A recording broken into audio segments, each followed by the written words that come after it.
আসসালামু আলাইকুম প্রিয় দর্শক, আজ শুক্রবার 17 জানুয়ারি 2025 খ্রিস্টাব্দ, 3 মাঘ 1431 বঙ্গাব্দ, 16 রজব 1446 হিজরি। দর্শক মণ্ডলে, আমি আজ চুয়াডাঙ্গা সদর উপজেলার সরোজগঞ্জের সেই ঐতিহ্যবাহী কাঁচা সবজির বাজারে চলে এসেছি। আজ সবজির বাজার দর জানাতে, তো চলুন আমরা সবজির বাজার জেনে আসি দাম কেমন কি। সিম কত কেজি যাচ্ছে আজকে? 20 টাকা কেজি। 20 টাকা কেজি, একেবারে নাগালের ভিতরে।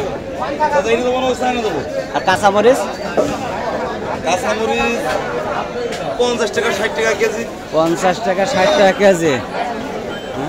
আর টমেটো কত কেজি যাচ্ছে? 30 টাকা কেজি। 30 টাকা কেজি। আর ওই যে বেগুন? বেগুন 25 টাকা কেজি। বেগুন 25 টাকা কেজি। আলু 30। আলু 30।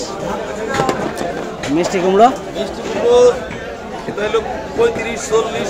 35 40। আর পেঁয়াজ রসুনের দাম কেমন? পেঁয়াজ হলো 50 টাকা কেজি। 50 টাকা কেজি। আর রসুন? আর রসুন 220 40। 220 40। আসসালামু আলাইকুম, কি ভালো আছেন? এই কই মাছের দাম কত যাচ্ছে? 250 টাকা। খালি 50 টাকা কেজি। আর এই যে পেঁয়াজের কালি?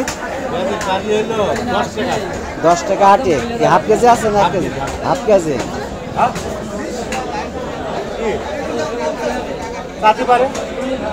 ধনিয়ার পাতা? 10 টাকা। 10 টাকাতে এখন একটু সস্তা বুঝছো না? আলু কত করে যাচ্ছে?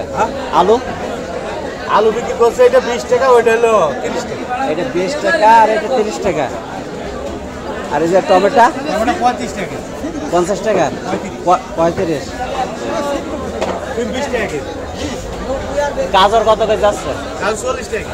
40 টাকা কেজি। মানান বেগুন? আর বেগুন 30 টাকা। 30 টাকা কেজি। এখন সবজির দাম এখন কম, যাক শীতকালে একটু বেঁচে আছে মানুষ, সবজির দাম কম হয়ে